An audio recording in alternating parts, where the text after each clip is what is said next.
really just an amazing woman, and it's my great pleasure to introduce to you a great friend of Tennessee Tech and Tennessee Tech athletics, Mrs. Donnita Hill.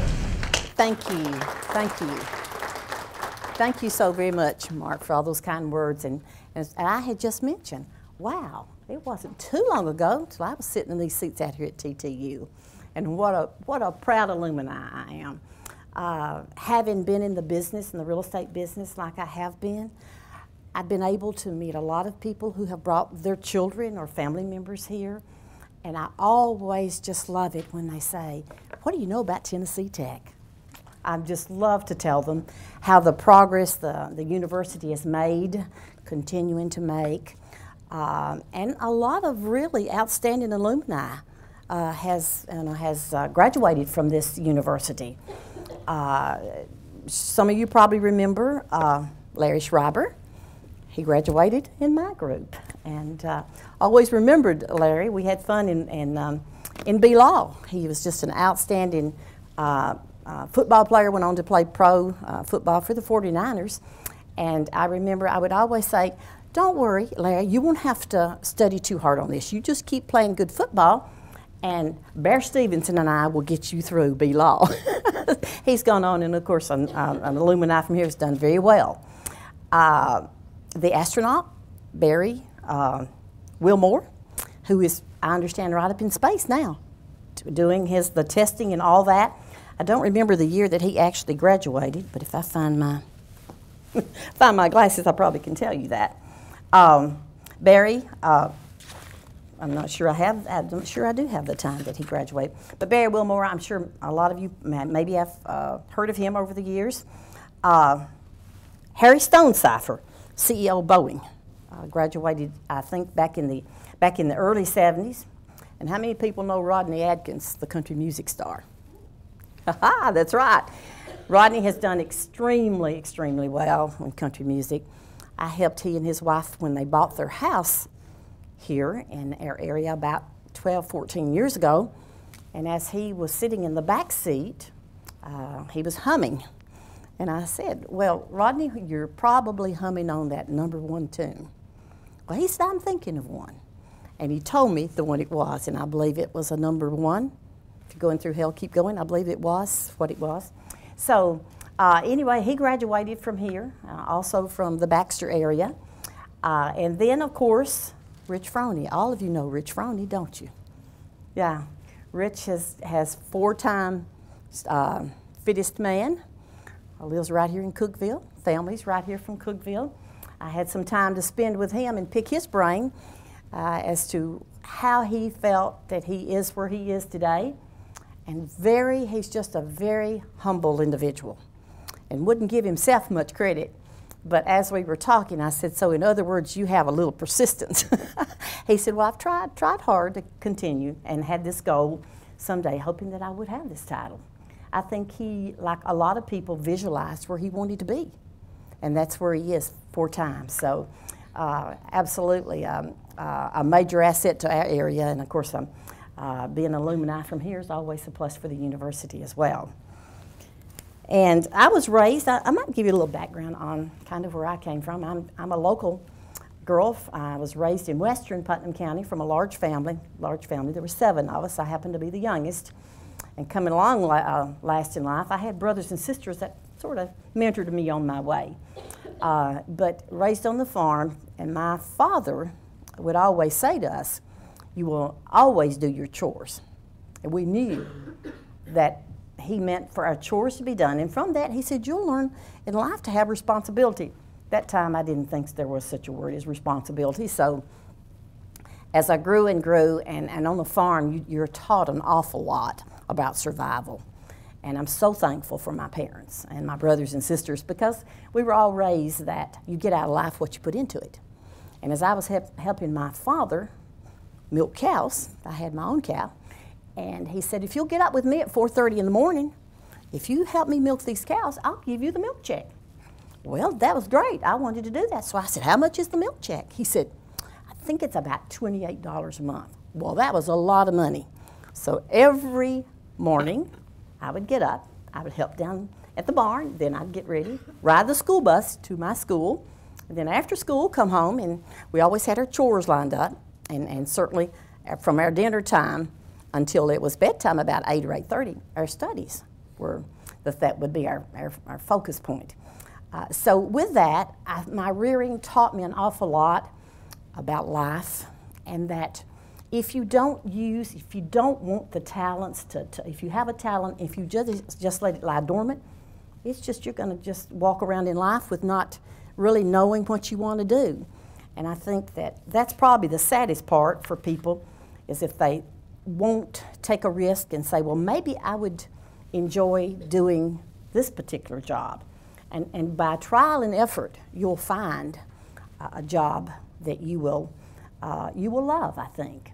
And when you find that job that you love, there is a saying, and there is a book that says, if you do what you love, you'll never work another day in your life. And that is absolutely the truth.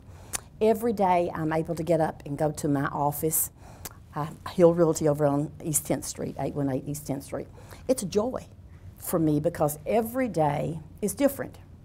For instance, today I had planned to well prepare for tonight, but had unexpected folks to come in from out of state to look at property, so I worked with them most of the afternoon and went home and picked my papers and said, oh me, I meant to make myself a better schedule to go by. But as the gentleman there's a program on TV, it's called the Pawn Store or something like that, where people take in and they'll sell things, or they may have a valuable and they'll want to find out how much it's worth. Well, I tell people, in real estate, you never know what's going to walk through that door. And every time he says that on TV, I kind of think, well, he's right about that. Every day's different. It's challenging, and I love that aspect of it. And the other aspect of what I do, I love, is I want to help people get where they want to be. Now, it sometimes may take a little while longer, but usually when they do, it was the right reason, that the timing was in there. So that's the main thing that I hope I do, is make a difference for people in whatever manner that I can. And then, of course, they say, well, don't you work for money? Well, of course, all of us work for money. We have to pay our bills. But that's not been my focus, because if you help enough people in your life, the funds will be over here to help you pay for your bills. And that's what's the exciting part. Sometimes if you're working and you don't know, how much money you're going to take to the bank, will it be $100 or $1,000 or whatever? It's kind of like, wow, it was a little better than I thought for. So it's that gratification that you get from having been able to do some things for people that perhaps they couldn't have done themselves. How many in this room think that champions are born, they are made? Anybody in this room think that champions are born, they are not made? Yeah, okay. Okay. Hey, all of you think just like me. That's great. As I said, it doesn't matter what your talent is if you don't use it.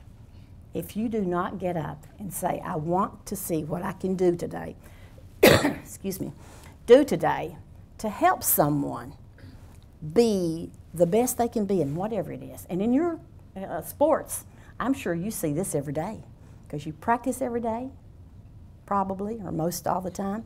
Practice makes perfect, so they say. And then, of course, after the practice, that repetition continues to guide you into helping make better choices, perhaps when you're shooting the ball. But it's the teamwork that is the most important, I think. So sports and in life, in real life, when you're in your job, your career, it's a whole lot alike, because you do certain things in a manner, apply your abilities in a manner that you think will make a difference.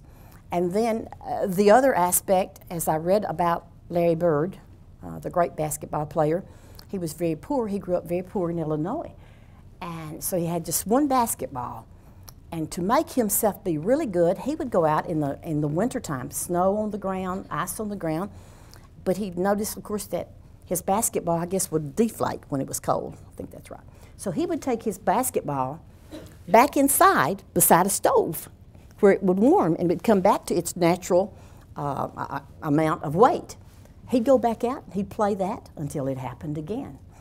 So that brought me to the conclusion, and I've read about this, and I know this is true, For people who look at the end result, they already envision, they're out there doing some things that other people aren't willing to do. Not many people would go out and play shoot ball outside when it's 10 degrees or so. But Larry Bird did that, and of course, as we know, he went on to be a magnificent player. And I remember him when he was on the cereal box a few years ago. When I was reading about him, I thought of that. So the talents that we have, and sometimes we don't know exactly what talents we have until we try. And there's nothing wrong with trying and the first few times or 100 times that you fail. The main thing is you keep on trying. It's like Babe Ruth. I forget how many times they said he struck out. But as we all know, he was probably, if not the most famous, but one of the most famous baseball players in history.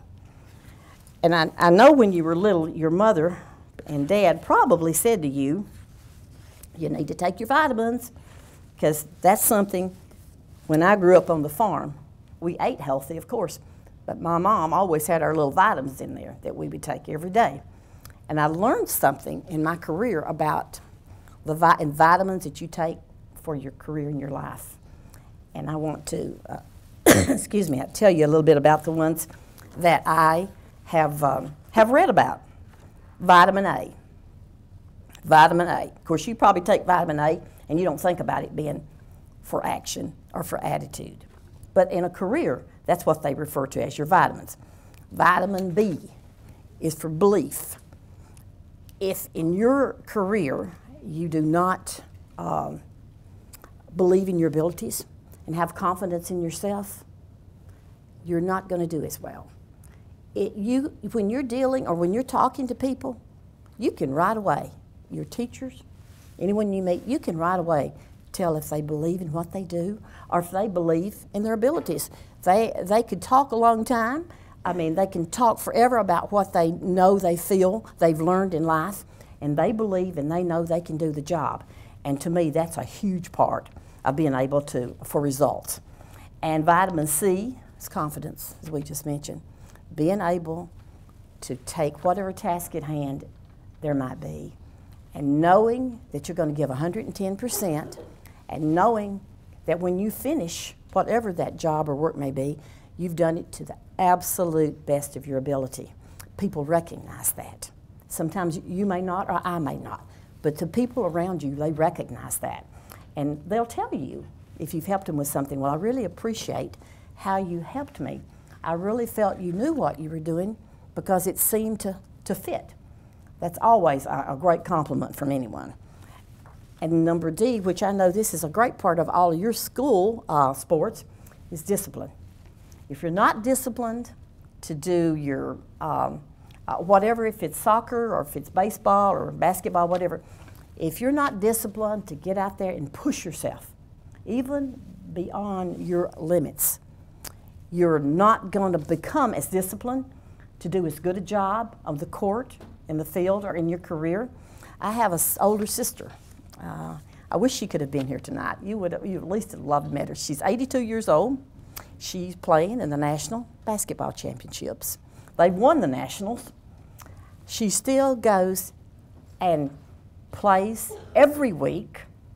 And her recent surgery she had, and it was pretty serious surgery, the doctor came in to talk to her about what he wanted her to do.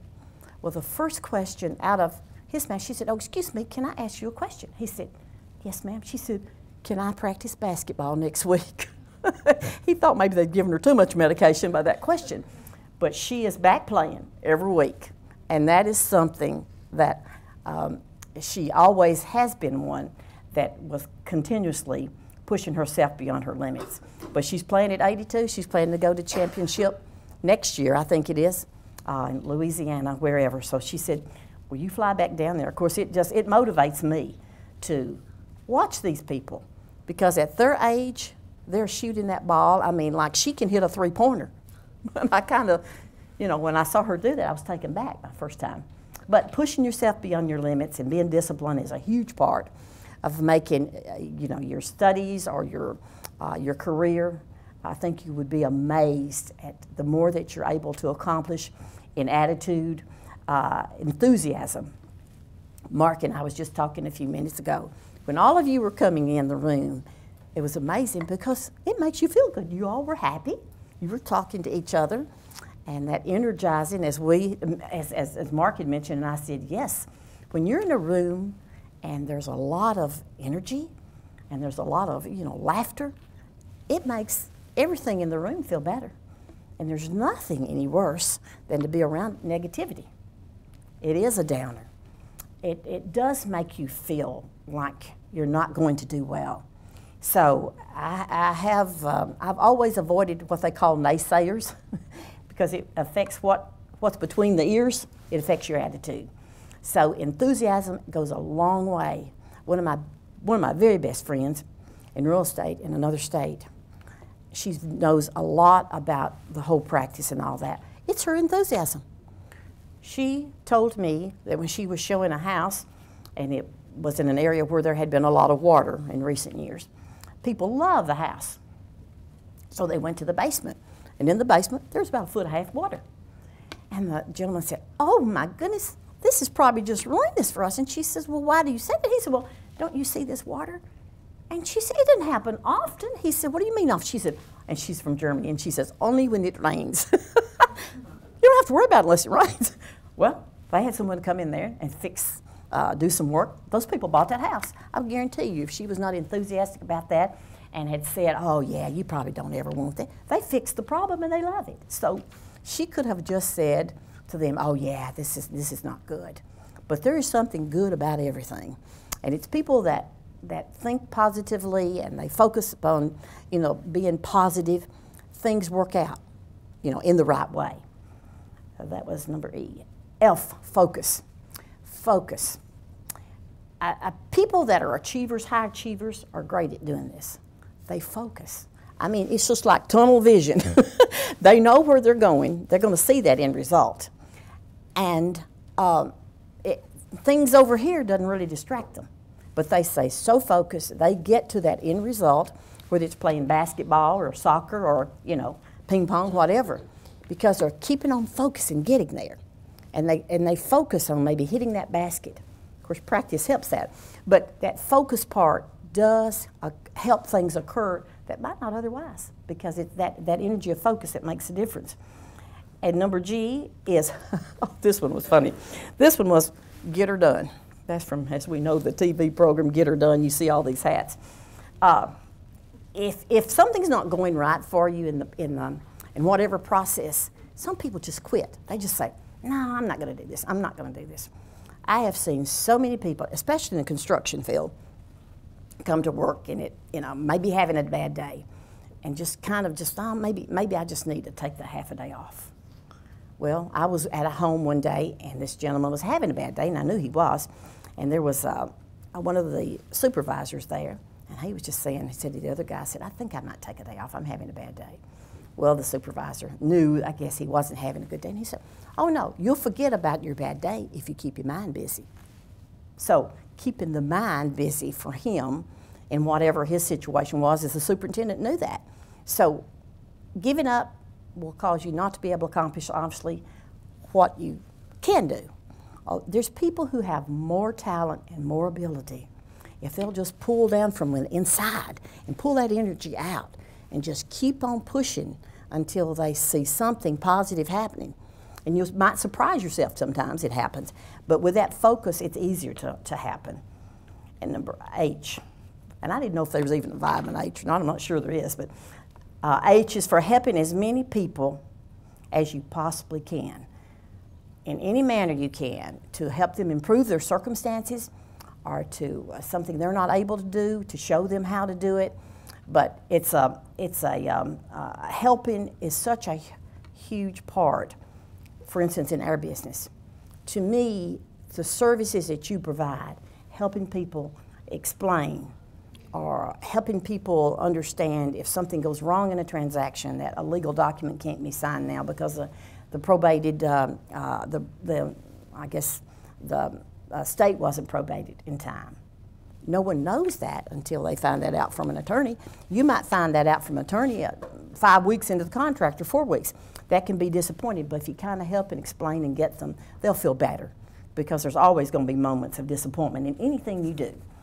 And then number I, intentionally staying away from negativity. I'm telling you, to me, this is the most important thing that any person, whatever you're doing, can really, if someone walks in and they're negative, I always find time to say, oh, excuse me, I've got to go do this. Because if you stand there, before you know it, you're going to think, well, why didn't you come to work today? But that can happen in school, in teams, and all other sorts of things. But that negativity, it's like a cancer, and it can just draw and cause negative things to happen. But if you keep yourself positive and have a lot of gratitude, and we all have things to be thankful for. And sometimes we're not as thankful as we should be. But that gratitude, if you see something that's happening and you can help someone, if someone's injured, I'm sure any of you would go help whoever, is injured. But that gratitude will come back in time, and it makes you as a person feel better.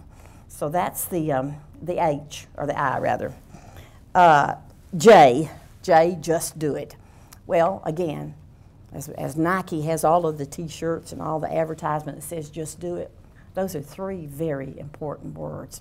It's just set your mind to get it done, stay with it till it's done, and you'll feel better about it, and everyone else around you will as well. Let's see where my other, here it is, K. There is a vitamin K. I know that. Some of these I don't think there's a vitamin, but that's what they've used this at. K is keep on keeping on. It just amazes me. And you see it in being an athlete many times. You don't think that people can continue. They have to be so tired. Or when we watch Rich Froning on TV, as I'm sure all of you did, I was amazed at what especially he was accomplishing.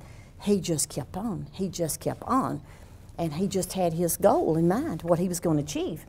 And amazing, I'm sure, after all of that, they have to be zapped. But you would never know it from watching him. And I think sometimes we can surprise ourselves when we know getting to a certain point, whatever you've got to do is so important. And number L is, leave the world a better place than you found it. I know all of us have had situations that have not been, it doesn't turn out as well as we'd like to. But if there's people there that can do some little something to turn that around to where, you feel good that someone has done something to make it better for whomever it is. Leaving whatever, your place a better place or the world a better place is what winners do. And number M's, make it happen. Of course, we know what that's all about. Just keep on until something happens. May not be what you want to happen at first. If you keep on, something good will happen. And number N, never quit. In my office, I have a never, never quit, a big, tall kind of statue that has that on there. And there's another saying that goes so well with that. It's quitters never win, and winners never quit. And that is so true. And I'm sure you've seen both situations. But people that are true winners that want to do something they know they're able to do, that keep on keeping on, they are the true winners. Overplan. Sometimes it's easy to get busy and not plan your whole day the way you want to. Things can happen to perhaps cause you to not be able to. For instance, like what I was going to talk about tonight, but hopefully I'll be able to get some of this in. But the people that are winners in life, and they're called champions at what they do, is that they overplan. They kind of see the end result, and they play it back. For instance, Chris Bird, he was out there shooting when it was 10 degrees or below every day, but he already saw that he was going to be a success and that he was going to make those points. So that over-planning is a huge part of what champions do in whatever career or sport they're in. And the other P is prepare, prepare, prepare. And that's not much to say other than the more you do things, the repetition of it, and know that what you're doing is going to bring you good results is just a part of it. And number Q, this is this negativity. I've got a saying. It's on a board that someone did for me from a hot, I guess, like iron thing. And it says, stop your stinking thinking. That's what they call negativity. Stop your stinking thinking. So I have that, and I have it up on a shelf that you can see. And I've always been so proud of that, because that gentleman took a long time to do that for me. And he thought I had been enthusiastic or whatever and brought it by to me one day. And as a matter of fact, that gentleman is deceased now. And number R, reinvent all of your successes. Right. And this is especially true when things are not going the way you want them to. Think back on all those times that you've had all these successes and focus on that positive and those little minimal things where you maybe feel like you're at a point of not doing it correctly or failure. That will help you have a better thought process about what you're doing. And number T, take time for yourself. And I tell you, this is the one thing that I've had the hardest time doing, is balancing my work life with my social and family life. I am so into sometimes my work because I love it and I don't think about the hours I put into it. I can look up and it'll be 8:30, 9 o'clock. And I say, wow, where did the time go? It's because I was loving all I did. And sometimes I won't go and do certain things, and I'll say, oh, perhaps I need to help so-and-so, you know, look at a home or help someone look at a home. I do that too much. Balance is a huge thing, but you have to try to work on it. You never will probably accomplish it the way you want to, but it's very important that we all do that. And use all of your talents. Of course, we talked about using all your talents. Sometimes some people can do 1 or 2 things well, and there's people that can do 8 or 10 things well. So if you're able to do, you know, as much of that, I've known a person that just amazed me in playing musical instruments. I thought that he only played the guitar. Well, I heard that he was playing the saxophone. Then he was playing the big, what is that, bass, the bass. And then he said to me one day, do you have a piano? And I said, yes. He said, well, I'll play it for you sometime. I said, how in the world, Rick? He said, oh, I just always loved music. I wanted to learn as much about music as I could. He could sit down and he could put on any type of program for anybody with any of the instruments out there. I was just amazed. The harmonica. So there are people that can do that. Most of us cannot do quite that many. And if you visualize yourself as a winner, if you keep visualizing yourself as a winner, you're going to be a winner. It may not come as quick as you think it will, but I promise you it'll come. And there will be some moment, it'll be an aha moment for you. Wow, all of this work that I've done, all this effort that I put into my studies, or all this effort that I put into all my sports and things, wow, it's really paying off. I'm telling you, it's the best feeling in the world. It's when you're becoming what you want to be. And when you pull from within all of that energy that you've got to be the best you can be. There's no feeling in the world like it, because it's just for people to know that's your aha moment. It's pretty amazing. I've seen a lot of those. I've seen a lot in sports too. And then number W, win the hearts.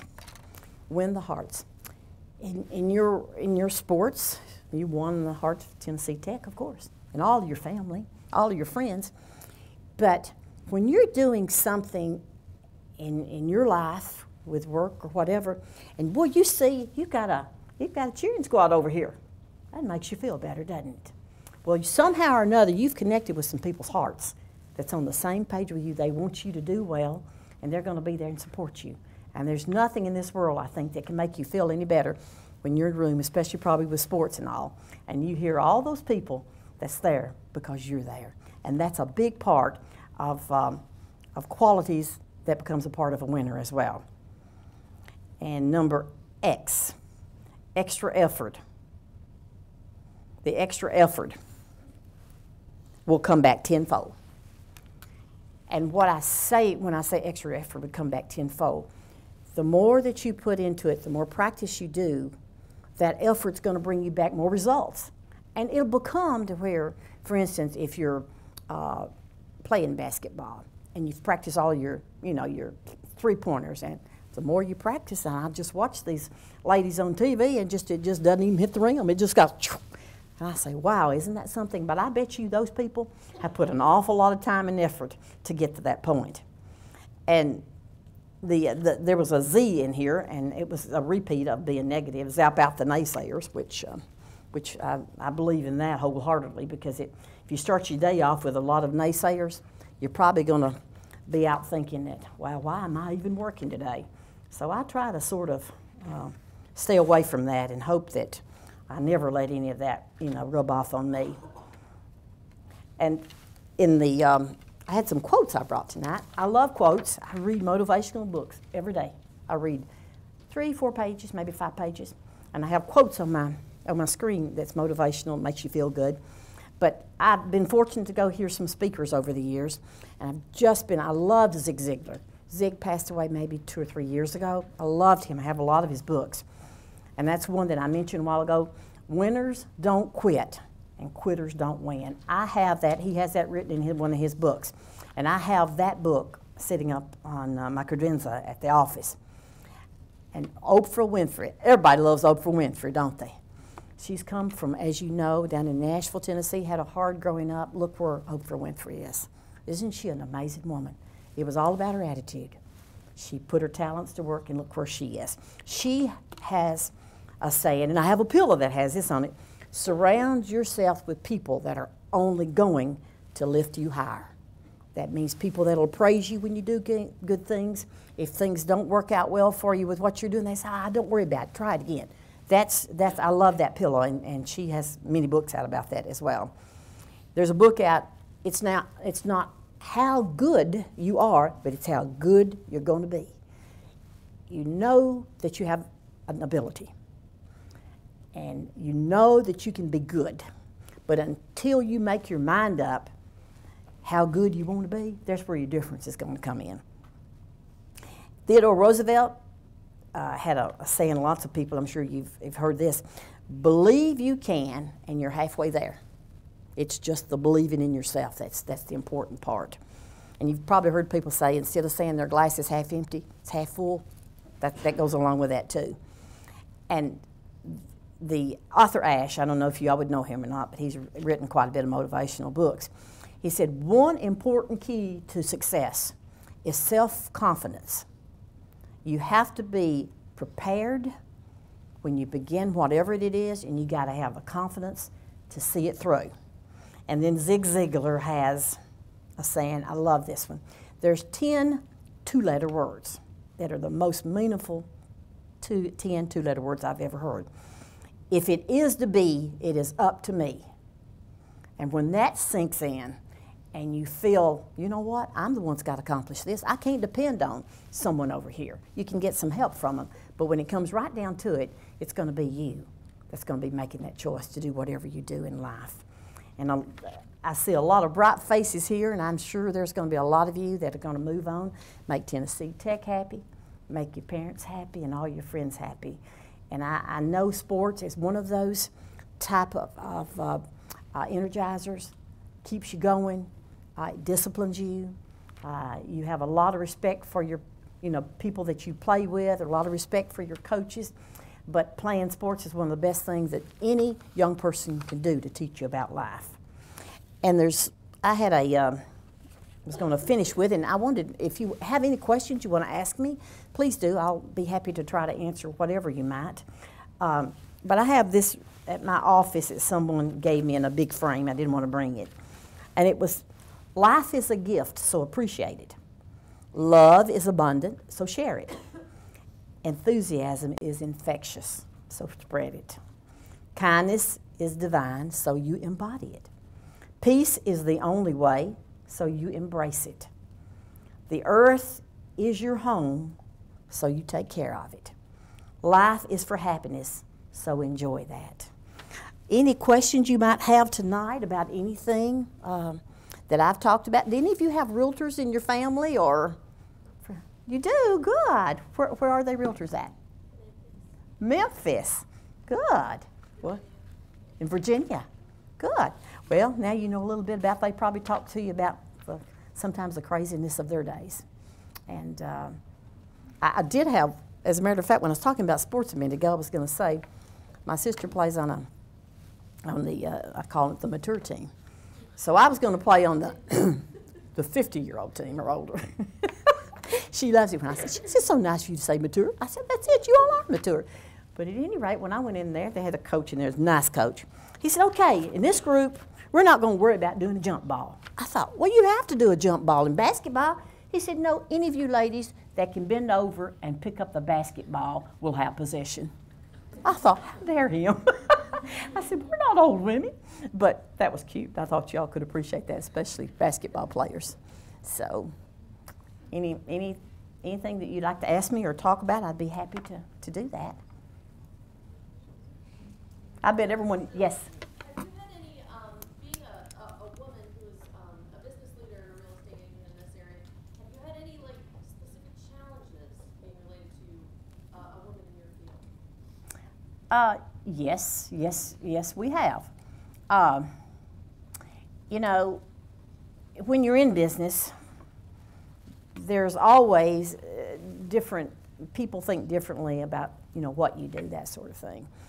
But in the last couple of 3 years, we've had some issues in our business, not along with appraisals that sometimes don't appraise, home inspections that you have to, you know, get worked out and those sorts of things. But in the last couple of 3 years, there's been some challenges. There's been some safety issues that we've had to address. There's been a couple, as a matter of fact, the lady from Texas that passed away about 3 years ago. Well, she died because she was attacked and killed, actually.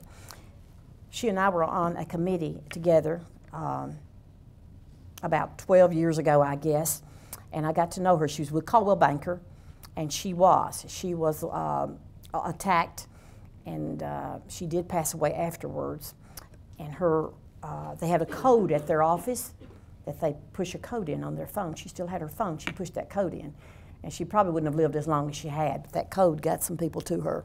She was in the hospital about 2 or 3 days, and then she passed. We've had some safety issues. And again, there's been, with our economy having been sort of like it has been for the last 7 or 8 years, there was some issues with, as I said, with appraisals. The banks tightened up on loans, and home inspections have been a little tighter and tougher.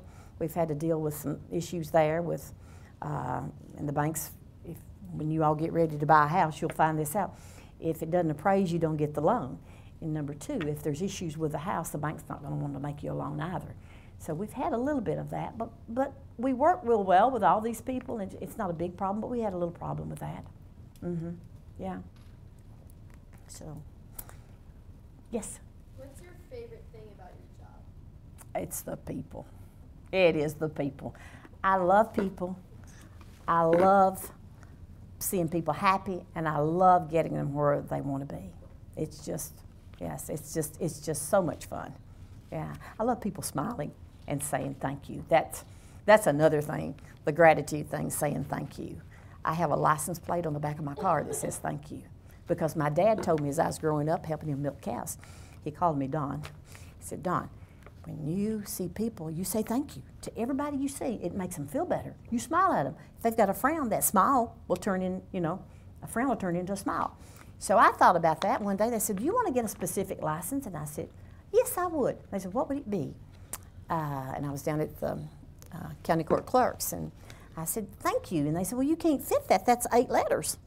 I said, well, let's shorten it. And Wayne Neighbors said, put YU on it so it has thank you. So when I pull out in front of people, I'll say, I'm sorry, but thank you. I've used that a couple times with a couple police officers. I said, I'm sorry, don't give me a ticket, but thank you. So, anyway, yeah. I did one time, this really happened, this is the truth, a long time ago. Well, when I say a long time, it was about 25 years ago. Well, hey, it's longer than you kids are older, okay? And I ran, they had put a stop sign where there'd been a yield sign. So out of the Highway 111, I was used to yielding, so I yielded. And all of a sudden, there was these blue lights. I said, I wonder what he wants. I said, sir, what do you want? He said, you see that sign? And I said, yes, sir, it's a yield sign. He said, no, it's a stop sign. I said, you're kidding. the last time I came through here, it was a yield sign. He said, well, gosh. I said, I'm telling you the truth. He said, well, gosh, I think I'm going to have to give you a ticket. I said, if you give me a ticket, I hope your house has termites when you sell it. And you know what? He told me, I saw him at restaurants, he said, you got your wish. I had termites. So there's fun that goes along with this, too. And then you said thank you. Thank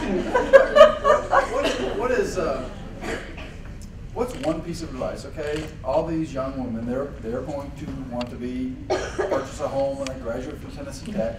What is a piece of advice and something they're doing as a student at Tennessee Tech that can prepare them to purchase their first home? Because that is like the American dream for so many of us as homeowners. That's absolutely right. And you know, the one thing that's the most important thing, keep your credit good. I have seen people who have owned businesses that let their credit, for whatever reason, fall below a certain score. And they were denied, and they couldn't believe it. They were denied a loan for a house. He said, oh, but I have all these assets. They said, we don't care. Your credit has dropped below 7.8 or whatever it was. I've seen business people in this town that did not get a house because they didn't take care of their credit. Take care of your credit, yeah. And study about it before you go out to, when you get to where you want to buy a house. And even if you have a question any day about the process, wherever you are, you call me, I'll leave you a card. I'd be happy to help you and tell you some things that I feel is important. And that day will get here sooner than you think. Oh, what a great day. Your first house is a great day. Yeah. And then when you look back on it in 25 years and said, oh, I paid $48,000 for that house and it's now worth $273,000. That's what my first house is worth. So anyway, but I thank you all so much. It's been a joy to come and speak with you.